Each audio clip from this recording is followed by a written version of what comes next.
morning, Twin Cities. Welcome to your Sunday and welcome to Reckoning with Real Estate, a show about the American dream and building a better real estate company.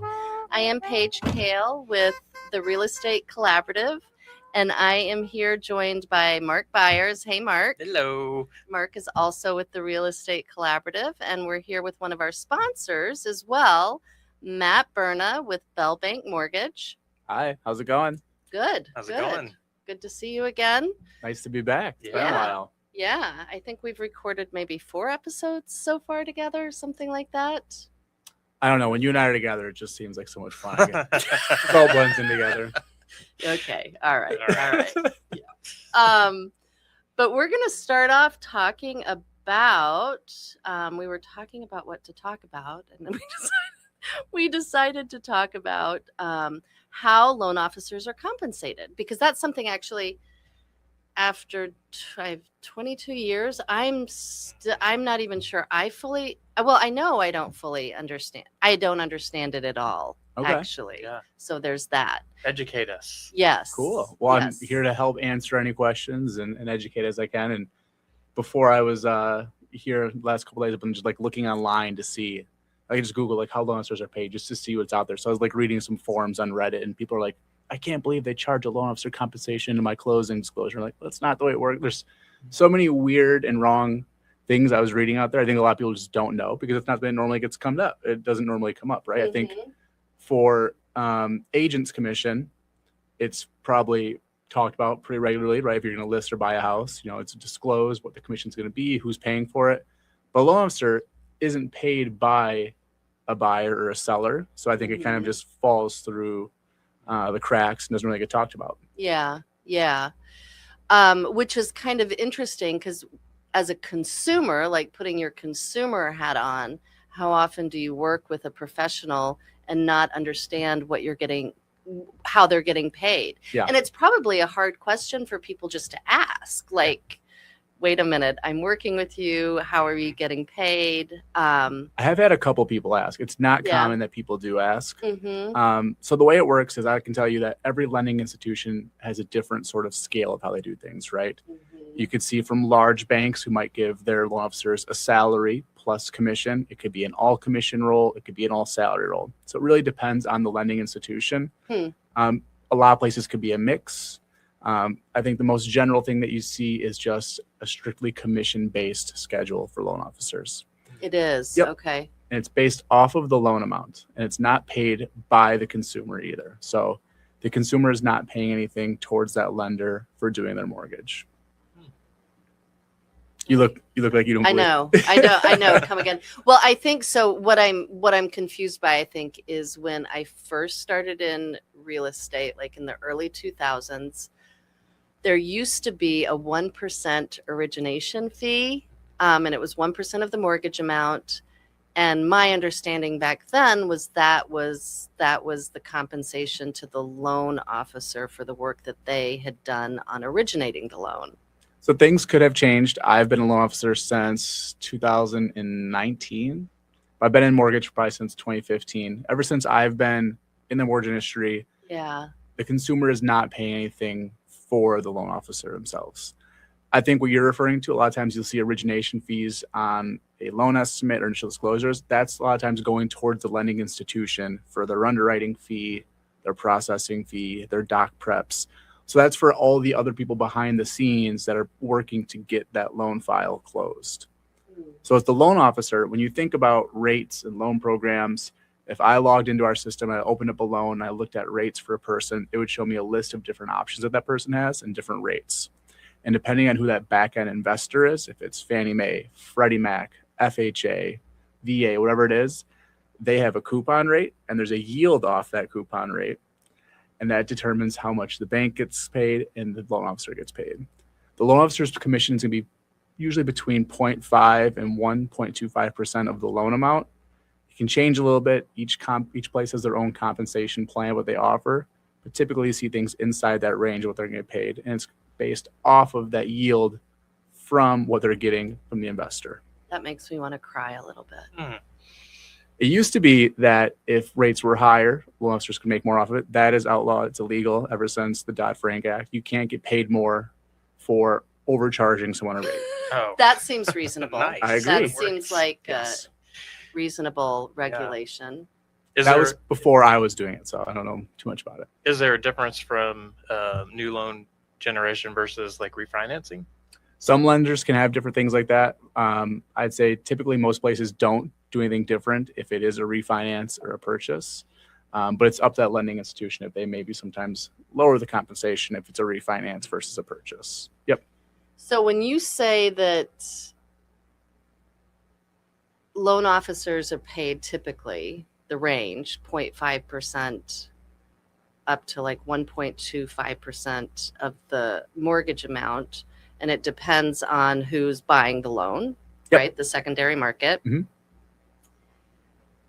Is there an incentive then to place a buyer with a product that pays 1.25% rather than the 0.5%? So it wouldn't really be that back end investor. It'd be whatever that compensation plan that person has with their bank. So like me in my bank, it's not if you go to a different investor, you get a different amount. It's for these sort of loans, you get X amount. So for mine, it doesn't change unless something comes up where I need to take a hit on my commission. So mine's the same for everything, no matter what. I was just saying, like, most loan officers have a range of that 0.5 to 1.25%. So some places, like, if you're at Big Bank USA, maybe they give you 0.5 commission plus a base salary. Gotcha. Yep. So for me, there's no incentive to put someone in a different loan program based off of my commission. Yeah. I'm looking at what's the best situation for that specific client. What loan programs give them the best favorability in terms of rate, eligibility, refinancing, mortgage insurance, whatever it is. Or it's like, hey, someone's got a unique loan file where we need to go this route to fit inside a bucket that they couldn't fit inside of a different one. Mm-hmm. So it doesn't change my commission on the back end of which loan program we do. Mm-hmm. So what are some of the things that you actually have to take a hit on your commission for? Is it has to do with the program or some kind of a process or just general? There's goofy things that can come up. One thing would be if, let's say we started the process with someone, we ordered an appraisal and they didn't pay for it ahead of time, and they walk and they're like, well, we're not going to pay for it. We're not using you. It's like, the appraisal is still done. Someone has to pay for that. So something like that could come out of my commission. If a loan got disclosed wrong, that was on my fault. Like maybe, I put something out that was wrong, that could come out of my commission. So there's a handful of things that can come up. It doesn't come up too often. I'd say the most common one is the appraisal issue. Yeah, because I was just kind of comparing it because we have those same kind of issues, right? Depending upon, and that's kind of how REC is doing something differently with our retainer program, because we're kind of creating skin in the game on both sides. Whereas a normal, you could have a whole bunch of upfront things that is coming out of your commission that you may never even receive. And so that's why I was curious, is it kind of work the same way with you? A lot of things on the loan side too are upfront costs that don't get charged to a borrower until a loan closes as well. So if someone wants to get pre-approved, we have to pull their credit. There's a fee to do that, regardless if they close the loan or not. We still have to pay for it. The appraisal is one. If they cancel or walk away, there's still just the time that you put in something, just like for you guys, right? If you do all this work for someone, but if nothing ever transacts and closes, there's no compensation associated with it as well. So are you at Bell Bank Mortgage, are you strictly commission? Yep. Mm-hmm. You are. That's why I'm bald. Okay, you brought it up. I felt like that was the perfect opportunity to bring it up. Paige is fascinated by, hair and different hairstyles. No, well, I mean, fascinated is a strong word. I'm relatively envious that men can pull off baldness in a way that women can't. And we put it that way. Okay. Yeah. And I mean, most days I'm like, I don't want to deal with my hair, and I have to deal with my hair because I have a lot of it and I could cut it short. Anyway, God, This morning I was like, I don't want to I had to shave because like a 5 o'clock shadow on a head doesn't look good. So and I bet it feels weird too, the stubble. It hurts, I bet. Yeah. My kids think it's funny.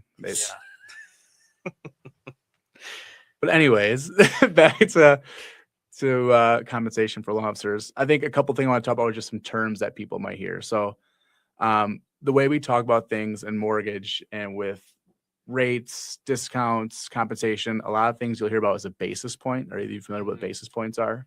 Yeah, explain. Okay. I've heard it. So and you I think used to know. when you think about a loan amount, 1% of your loan amount is 1 point, right? So let's say if you have a $100,000 loan, 1% would be $1,000. That'd be 1 point. 1 basis point is 1% of 1%. Yeah, I don't like that math. So a lot of times we look at things. I'd say it'd be 75 to 125 basis points, which would be 0.75 through 1.25%. So we also look at the market. When the market moves for interest rates, the market could have jumped up 18 basis points or 25 basis points, because it's like fractions of a percent, because things don't usually move in a full percent. Oh, sure. And there's ticks, which is one step even further back, but we're not going to go that far. Wow, you have to be really good at math. There's calculators. There's things that help. Yeah. I think, the percentages and like the points and the bips are easy. Getting further than that, it's a little tough. So on the closing statement, and that's the statement that is at the end of the transaction. Yep. Your final closing disclosure. Yeah, it has all the different numbers on it, and it has usually an origination fee. Yep. And the processing fee and appraisal fee and all of that. And I know, buyers often like to shop mortgages and talk to different lenders. How difficult or easy is it for folks to be able to compare apples to apples if you're shopping for a mortgage?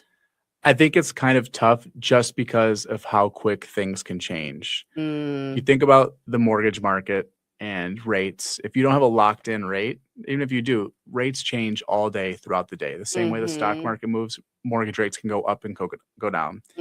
You can compare lender origination fees at any time because those are going to be fixed, right? Someone's processing, underwriting, doc prep fee, credit report. Those are going to be the same from the initial disclosures to the closing disclosures. Those shouldn't change. But what could change is the origination fee or discount to buy a rate down, and then what that rate could be. So a lot of times when people want to shop, they'll say, hey, I'm going to talk to 3 different lenders over the week. And I try to tell them, like, well, look, it's not really apples to apples unless you have a rate quote from each person at the same exact time, because the market can move throughout the day to day, things change. I mean, even just today from yesterday, the market's up pretty big because we've kind of doubled down on the escalation in Iran, and the market's probably up, I think, 70 bips today. So it's not a fun day, but if someone got a rate quote yesterday from someone and today, it'd be 2 completely different stories. Have you been seeing just a ton of volatility since the war started with mortgage interest rates? Yep. Yeah. And it seems to me in like half a percentage point, like it just keeps moving, like between 6 and 6.5, or has it gotten up higher than that? We're higher than 6.5 now. It depends on what the loan program is, but yeah, I'd say Bell Bank is an equal housing opportunity lender. I forgot I was saying rates. Yeah. We're seeing a lot of volatility. I'd say we're probably closer to 7 than we are 6.5 today. We are, because I know last, like even Friday, it was more like 6.5, I think.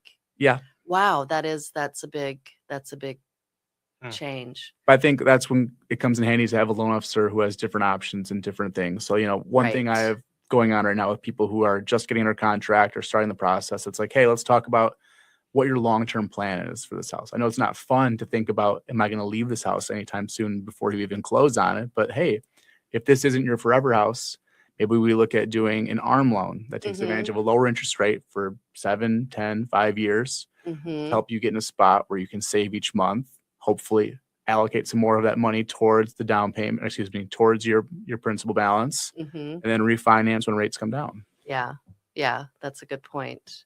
All right, we are going to head into break, and we will be back in a couple minutes. You are listening to Reckoning with Real Estate with Paige, Mark, and Matt. We'll see you in a couple minutes. Rim through the night, oh, what a sight. Wrecking balls in flight, bringing down the light. Welcome back to Reckoning with Real Estate. I'm Paige Kao with the Real Estate Collaborative, joined by Mark, the Real Estate Collaborative. Hello again. And Matt Berna with Bell Bank Mortgage. Hey, Matt. Hi. Hi. Before break, we were talking about interest rate volatility, especially now with the war, that rates are really kind of jumping around a lot. I guess I didn't realize they jumped around like all day long. I thought they maybe like every few hours. But is it really like every 15 minutes or? So the mortgage-backed security market moves throughout the day, right? It just Yeah. trades like a normal stock market would. Each lender might update their rate sheet at a certain time. So like how often they refresh their rates. So Gotcha. a previous employer of mine would update their rates every 15 minutes. So I could disclose a rate to you and say, let's say Mark and I had a deal that was going to close in 30 days. Like, hey, Mark, your rate is X right now. And if he didn't say anything back to me within 15 minutes, he wanted to lock or wait, that rate could change. So there's a lot of volatility with it. Bell now does like a same day price guarantee, or if I disclose a rate to someone at 9 a.m., it'll stay that rate until 10 p.m. that day. Oh, really? So it Even if protects it us against changed? interchange in the Yeah. interday changes. Correct. Huh. So what? So So that's nice for me because a lot of times, you tell someone they want to think about it. Right. Someone's at work, they don't see it right away. right. It's a big, it's a big decision. So for Bell, they're protected on either side of it then. Correct. Like Yep. if it goes up, You're during- protected. Yep. if it goes down, then you get a little more. Well, the rate would stay the same. So if I disclose the rate to you, even if the market goes down, it would still be that same rate. Right. But then when you go to lock it for the customer, it would be the same rate for the customer, but would it be a different rate for Bell? Nope. No. Mm-mm. So we issue our rates at 9. Yeah. We could do hedging in the background of what our capital markets team does of how they shift things around. That's above my head, but Yeah, I see. So you're quoting a rate based on future predictions, could. potentially. Yes. Like, Or if we had more of a certain bucket to fill of a different contract that we didn't fill, so Sure. we could price off of that. it is really complicated. It is. Yep. Very, very complicated. Because you think about when you lock a rate for someone, let's say you lock a loan for 30 days, you're expected to deliver that loan amount to that investor. Yeah. And if something cancels, you're still like have a commitment fee to issue to that investor because they gave you a rate based off you delivering that loan to them. So even if the buyer cancels and decides not to move forward for some reason, So you could have an opportunity to refill that commitment with a different loan. oh my gosh, this really makes my brain break. I thought my job was complicated. Yeah. Our I don't job do was- any of this. That's Yeah. above me. Yeah. So I thought it was interesting too that we were talking about buyers often shop lenders and talk to, say, 3 lenders. Mhm. And sometimes, like when we're working with a buyer, some buyers have a lot of price sensitivity. And so with every house, they want a new estimate because of taxes that can vary a lot. And certainly from week to week, interest rates will vary. But we had one recently where it was 2 different lenders and the interest rate, and it was the same day that they got the estimates, but the interest rates were like 0.5% difference. And Really? yeah. And I thought, well, is the lender that's doing the interest rate that's 0.5 point lower, are they doing some sort of bait and switch type of thing? Because when you get the estimate, that's not necessarily your interest rate, right? Because you have to have a purchase agreement and Correct. Mhm. Yeah. lock. So anytime you disclose an interest rate to someone, you're also supposed to disclose an APR, which talks about the Yeah. total charge for that rate. So it would include if there's any sort of buy downs associated with it. mm-hmm, A lot of times someone just asks where the rates are today, and someone could give them a rate, and then to sound better, maybe they'd go a little bit lower on the rate to try to convince Yeah. that person to stick with them. And then once someone gets an actual loan estimate that shows it's locked, like, oh, look, you're actually paying 1 point or whatever it might be to get this lower rate. Right. Yeah, because usually lenders, I mean, the rates are pretty similar. Like, Yeah, we all follow the same indices of what our rates can be based off of. As Yeah. a mortgage-backed security, no one just has this magic pill where rates are lower. yeah, You're not going to see Mhm. like a massive swing. No one's going to be 0.5% lower than someone unless there's a discount. Mhm. We talked about Right. basis points earlier. I mean, you might see like a 20 to 30 basis point difference off of lender to lender. So you're talking about maybe a couple $100. So Yeah. there's nothing huge. I think the big difference is, what value that lender can provide to you. So like for me, being at Bell, knowing what I can offer someone, the servicing that we keep in-house, which is huge and very unique in our market.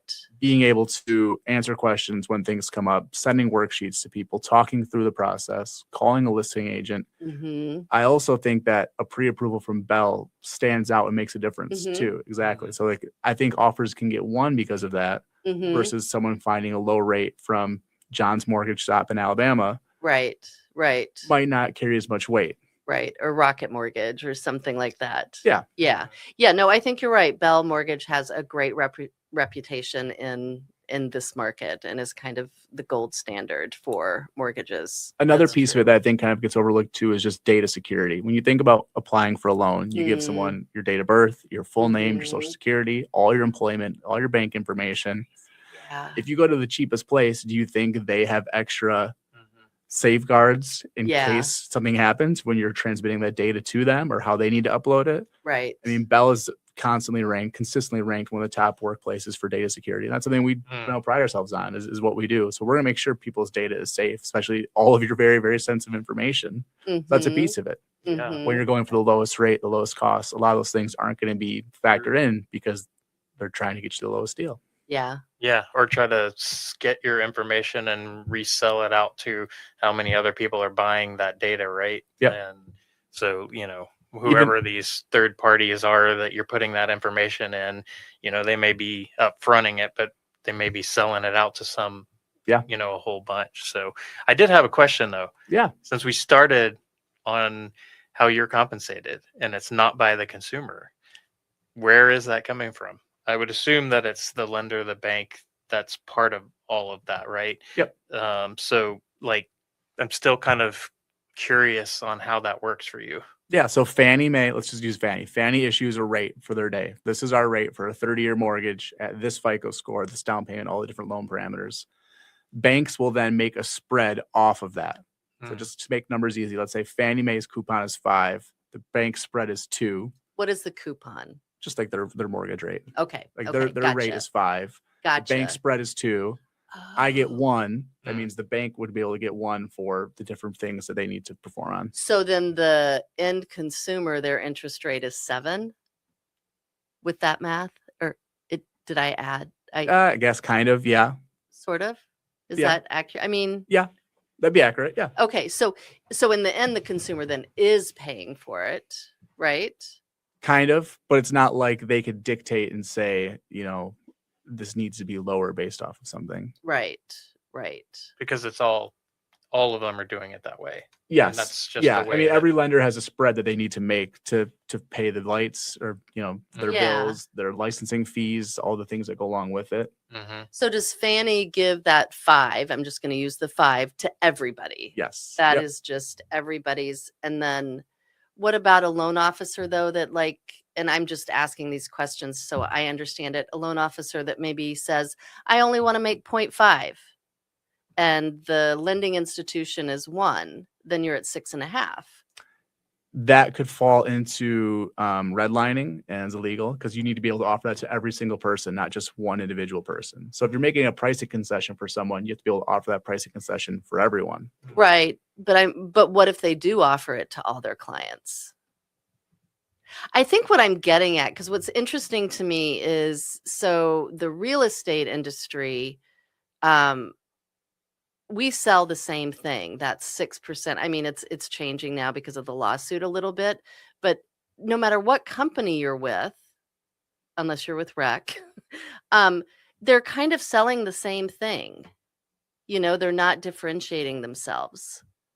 I don't think lenders disclose, like, if you went to a place that's like, hey, we pay our lenders less, they're not going to like say that out somewhere. Like you might see a small credit union or a small community bank that compensates their loan officers less. So their rates are a little bit less. Yeah. But maybe that person isn't as well versed of the guidelines, isn't as good at getting a loan from pre-approval to closing. Mm-hmm. They could miss things. They could miss deadlines. So just because someone can make less on a loan and charge less for a rate doesn't mean that they're actually performing the job any better. Same thing you might see on your guys' side. If someone's charging, a lot less, like you think of some places like the the bottom ones that just like take pictures and Yeah. like Well, we charge a lot less. I mean, we charge a lot less than the like big box brokerage. yeah, but some We of those do. ones I'm talking about like I'm trying like Homestead Road or something. Yeah, Those yeah.